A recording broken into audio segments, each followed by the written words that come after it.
ಸ್ನೇಹಿತರೆ ನಮಸ್ಕಾರ. ಎಲ್ಲ ರೈತರಿಗೆ ಭರ್ಜರಿ ಗುಡ್ ನ್ಯೂಸ್ ಕೊಟ್ಟ ಸಿಎಂ ಸಿದ್ದರಾಮಯ್ಯನವರು. ಹೌದು, ಬಜೆಟ್ ಮಂಡನೆ ಆಗೋಕ್ಕಿಂತ ಮುಂಚೆನೆ ಸಾಕಷ್ಟು ಬಾರಿ ಚರ್ಚೆಗೊಳಗಾದ ಈ ಬೆಳೆ ಹಾನಿ ಪರಿಹಾರ ಈಗಾಗಲೇ 6,213 ಕೋಟಿಯಷ್ಟು ದುಡ್ಡನ್ನ ಸರ್ಕಾರ ಮೀಸಲಿಡ್ತಾ ಇದೆ. ಸರಿಸುಮಾರು 51 ಲಕ್ಷ ರೈತರ ಖಾತೆಗಳಿಗೆ ಈ ಬೆಳೆ ಹಾನಿ ವಿಮೆಯನ್ನ ಜಮಾ ಮಾಡಲಾಗ್ತಾ ಇದೆ. ಸೊ ಇಂದು ಕೂಡ ಈ 11 ಜಿಲ್ಲೆಗಳಿಗೆ ಜಮಾ ಆಗ್ತಾ ಇದ್ರೆ ನಾಳೆ ಮಧ್ಯಾಹ್ನ 2 ಗಂಟೆಗಳಿಗೂ ಕೂಡ ಜಮಾ ಆಗಲಿದೆ ಎನ್ನುವಂತಹ ಮಾಹಿತಿ ನಮಗೆ ದೊರಕಿದೆ.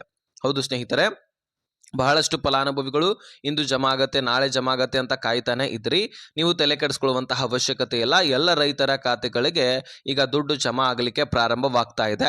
ಹೀಗಾಗಿ ನೀವು ವರಿ ಮಾಡಿಕೊಳ್ಳುವಂತಹ ಅವಶ್ಯಕತೆ ಇಲ್ಲ. ಇಂದು ಕೂಡ 11 ಜಿಲ್ಲೆಗಳಲ್ಲಿರ್ತಕ್ಕಂತಹ ರೈತರ ಖಾತೆಗಳಿಗೆ ಜಮಾ ಆಗ್ತಾ ಇದ್ದು, ಕಲಬುರಗಿ ಸೇರಿದಂತೆ ಅದೇ ರೀತಿಯಾಗಿ ಹಾಸನ, ಅದೇ ರೀತಿಯಾಗಿ ಗದಗ, ಅದೇ ರೀತಿಯಾಗಿ ಬೆಳಗಾವಿ, ಅದನ್ನ ರಿಪೀಟ್ ಆಗಿ ಹೇಳಿದ್ನಿ. ಈಗ ವಿಜಯನಗರ, ಧಾರವಾಡ, ಯಾದಗಿರಿ, ಇನ್ನು ಹಲವಾರು ಜಿಲ್ಲೆಗಳಲ್ಲಿರ್ತಕ್ಕಂತಹ ಒಂದು ರೈತರ ಖಾತೆಗಳಿಗೆ ಜಮಾ ಆಗ್ತಾ ಇದ್ದು, ಆದ್ರೆ ಸುಮ್ನೆ ಜಮಾ ಆಗ್ತಾ ಇಲ್ಲ. ನಿಮ್ಮ ಹೊಲ ಗದ್ದೆಗಳ ಆಧಾರದ ಮೇಲೆ, ಜಂಟಿ ಸರ್ವೆ ಆಗಿದೆ ಇಲ್ವಾ ಅದರ ಆಧಾರದ ಮೇಲೆ, ನಿಮ್ಮ ಹೊಲ ಗದ್ದೆಗಳಲ್ಲಿ ಯಾವ ಬೆಳೆಗಳನ್ನ ಬೆಳೆದಿರ್ತೀರಿ ಅದರ ಆಧಾರದ ಮೇಲೆ ಸೊ ಈ ಎಲ್ಲ ದುಡ್ಡು ಜಮಾ ಆಗ್ತಾ ಇರುವಂತದ್ದು. ಬನ್ನಿ ಸ್ನೇಹಿತರೆ, ಈ ವಿಷಯದ ಕುರಿತಾಗಿ ಸಂಪೂರ್ಣವಾದ ಡೀಟೇಲ್ಸ್ ಅನ್ನ ಈ ವಿಡಿಯೋದಲ್ಲಿ ತಿಳಿಸ್ಕೊಡ್ತಾ ಇದ್ದೀನಿ. ಇನ್ನು ಹಲವಾರು ಜಿಲ್ಲೆಗಳು ಕೂಡ ಇದ್ದಾವೆ, ಆ ಜಿಲ್ಲೆಗಳನ್ನು ಕೂಡ ನಿಮಗೆ ತಿಳಿಸ್ತೀನಿ. ಒಟ್ಟಾರೆಯಾಗಿ ಎಲ್ಲ ಇನ್ಫಾರ್ಮೇಶನ್ ಬೆಳೆ ಹಾನಿ ವಿಮೆಯ ಕುರಿತಾಗಿ ಸಂಪೂರ್ಣ ಡೀಟೇಲ್ಸ್ ನಿಮಗೆ ಈ ವಿಡಿಯೋದಲ್ಲಿ ಸಿಗುತ್ತೆ. ಈ ವಿಡಿಯೋನ ಮಿಸ್ ಮಾಡದೆ ಕೊನೆವರೆಗೂ ವಾಚ್ ಮಾಡಿ. ಇವತ್ತು ಕೂಡ ಜಮಾ ಆಗ್ತಕ್ಕಂತಹ ಮಾಹಿತಿ ಸಿಗುತ್ತೆ, ನಾಳೆನೂ ಕೂಡ ಜಮಾ ಆಗ್ತಕ್ಕಂತಹ ಮಾಹಿತಿ ಸಿಗುತ್ತೆ. ನೀವು ಸಬ್ಸ್ಕ್ರೈಬ್ ಮಾಡದೆ ಹಾಗೆ ವಿಡಿಯೋನ ನೋಡ್ತಾ ಇದ್ರೆ ಇದೇ ರೀತಿ ಅಪ್ಡೇಟ್ಗಾಗಿ ಸಬ್ಸ್ಕ್ರೈಬ್ ಮಾಡಿಕೊಂಡು ನೋಟಿಫಿಕೇಶನ್ ಆಲ್ ಅಂತ ಸೆಟ್ ಮಾಡ್ಕೊಳ್ಳಿ. ಸ್ನೇಹಿತರೆ, ಈ ಬೆಳೆ ಹಾನಿ ವಿಮೆ ಹೋದ ವರ್ಷದ್ದು ಇನ್ನೂ ಕೂಡ ಜಮಾ ಆಗಿರಲಿಲ್ಲ.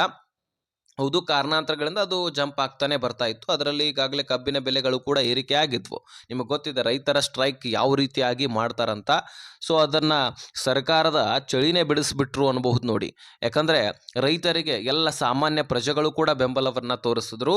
ಎಂತಹ ಸ್ಟ್ರೈಕ್ ಅಂದ್ರೆ ಸರ್ಕಾರವೇ ಕೆಳಗಿಳಿದು ಬರಬೇಕು ಆ ಪ್ರಮಾಣದಲ್ಲಿ. ಹೌದು, ಸರ್ಕಾರ ಇದರ ಬಗ್ಗೆ ಹೆಚ್ಚಾಗಿ ತಲೆ ಕೆಡಿಸ್ಕೊಂಡಿರಲಿಲ್ಲ. ತಲೆ ಕೆಡಿಸ್ಕೊಳ್ಳದ ಕಾರಣಕ್ಕಾಗಿ ರೈತರು ರೋಡಿಗಿಳಿದು ಪ್ರತಿಭಟನೆ ಏನು ಮಾಡಿದ್ರು ನೋಡಿ. ಆವಾಗ 3,250ಕ್ಕೆ ಏರಿಕೆ ಆಯಿತು. ಅದರ ಜೊತೆಗೇನೆ ಫ್ಯಾಕ್ಟ್ರಿಗಳು 3,250 ರೂಪಾಯಿ ಕೊಟ್ಟರೆ ರಾಜ್ಯ ಸರ್ಕಾರ ಅದರಲ್ಲಿ 50 ರೂಪಾಯಿ ಸೇರಿಸಿ ಒಟ್ಟಾರೆಯಾಗಿ 3,300 ರೂಪಾಯಿ ಕೊಡುತ್ತೆ ಟನ್ಗೆ. ಓಕೆನಾ? ಸೊ ಇದ್ರ ಬಗ್ಗೆ ಕ್ಲಾರಿಟಿ ಸಿಕ್ಕಿರುತ್ತೆ. ನಾನೇನು ಇದ್ರ ಬಗ್ಗೆ ಹೆಚ್ಚಾಗಿ ಬೇಕಾಗಿರುವಂತಹ ಅವಶ್ಯಕತೆ ಇಲ್ಲ. ಅದಾದ ಬಳಿಕ ಬೆಳೆ ಹಾನಿ ವಿಮೆಯನ್ನು ಕೊಡಬೇಕಾಗಿತ್ತು. ಅದರ ಬಗ್ಗೆ ಸಾಕಷ್ಟು ಚರ್ಚೆ ಕೂಡ ಆಯಿತು, ಆದರೆ ಸರ್ಕಾರ ಹೆಚ್ಚಳ ಮಾಡಿರಲಿಲ್ಲ. ಈಗಲಾದರೂ ಹೆಚ್ಚಳ ಮಾಡತ್ತ ಅಂತ ಕಾಯ್ತಾನೆ ಇದ್ರಿ. ಈಗ ಬೆಳೆ ಹಾನಿ ವಿಮೆಯ ನಿಮ್ಗೆ ಹೆಚ್ಚಳ ಆಗೋದಿಲ್ಲ, ಆದರೆ ಎಷ್ಟು ಜಮಾ ಆಗುತ್ತೆ ಅದು ಖಂಡಿತವಾಗ್ಲೂ ಜಮಾ ಆಗುತ್ತೆ. ಬೆಳೆ ಹಾನಿ ವಿಮೆಯಲ್ಲಿ ಜಂಟಿ ಸರ್ವೆ ಆಗೋದು ಅತಿ ಅವಶ್ಯಕ ಮುಖ್ಯವಾಗಿ.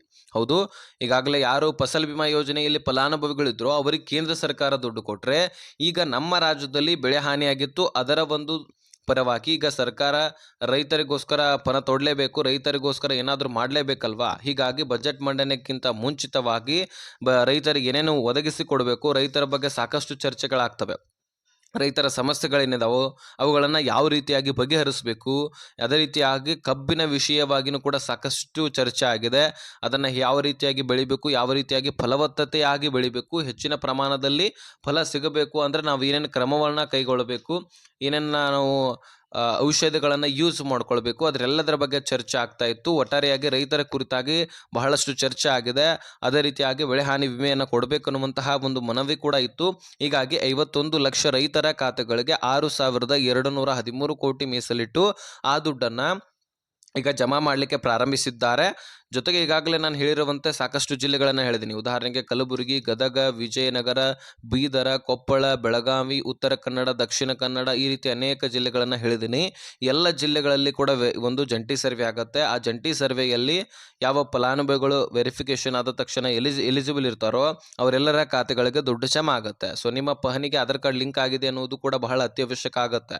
ಅದು ಲಿಂಕ್ ಇದ್ರೆ ಮಾತ್ರ ನಿಮಗೆ ಇಂತಹ ಎಲ್ಲ ಯೋಜನೆಗಳು ಸಿಗ್ಲಿಕ್ಕೆ ಸಾಧ್ಯ. ಅದನ್ನ ಲಿಂಕ್ ಮಾಡಿಸ್ಕೊಳ್ಬೇಕಂದ್ರೆ ಒಂದು ಪಹಣಿ ಆಧಾರ್ ಕಾರ್ಡು, ಅದೇ ರೀತಿಯಾಗಿ ಒಂದು ಪಹಣಿ, ಆಧಾರ್ ಕಾರ್ಡು, ಮೊಬೈಲ್ ಸಂಖ್ಯೆ, 2 ಪಾಸ್ಪೋರ್ಟ್ ಸೈಜ್ ಫೋಟೋ ತೆಗೆದುಕೊಂಡು ನಿಮ್ಮ ಹತ್ತಿರದ ಗ್ರಾಮ ಪಂಚಾಯಿತಿಗಳಿಗೆ ಹೋದ್ರೆ ಸಾಕು, ಅಲ್ಲಿ ಲಿಂಕ್ ಮಾಡಿಸ್ಕೊಡ್ತಾರೆ. ಓಕೆನಾ? ಸೊ ಕ್ಲಾರಿಟಿ ಸಿಕ್ಕಿದೆ ಅಂತ ಅನ್ಕೊಳ್ತೀನಿ. ಇನ್ನು 51 ಲಕ್ಷ ರೈತರ ಖಾತೆಗಳಿಗೆ ಈ ದುಡ್ಡು ಜಮಾ ಆಗ್ತಾ ಇದ್ದು ಪ್ರತಿ ಹೆಕ್ಟರ್ಗೆ ಅಂದರೆ ಈಗ ನೀರಾವರಿ ಭೂಮಿಗಳಿರ್ತವೆ ಅವುಗಳಿಗೆ 31,500 ತನಕ ಕೂಡ ದುಡ್ಡು ಜಮಾ ಆಗ್ತಾ ಇದೆ. NDRF ಕುಸ್ಕಿ ಜಮೀನಿಗೆ 8,500ಕ್ಕೆ ಪ್ರಾರಂಭವಾದರೆ 21,500 ತನಕ ಹೈಯೆಸ್ಟ್ ಜಮಾ ಆಗಲಿದೆ. ಸೊ ನಿಮ್ಮ ಬೆಳೆ ಹಾನಿ ಆಗಿದ್ರೆ ಜಂಟಿ ಸರ್ವೆ ಆಗಿಲ್ಲ ಅಂದರೆ ರೈತ ಸಂಪರ್ಕ ಕೇಂದ್ರಕ್ಕೆ ಹೋಗಿ ಭೇಟಿ ಕೊಟ್ಟು ಜಂಟಿ ಸರ್ವೆ ಮಾಡಿಸ್ಕೊಳ್ಬಹುದು ನೋಡಿ.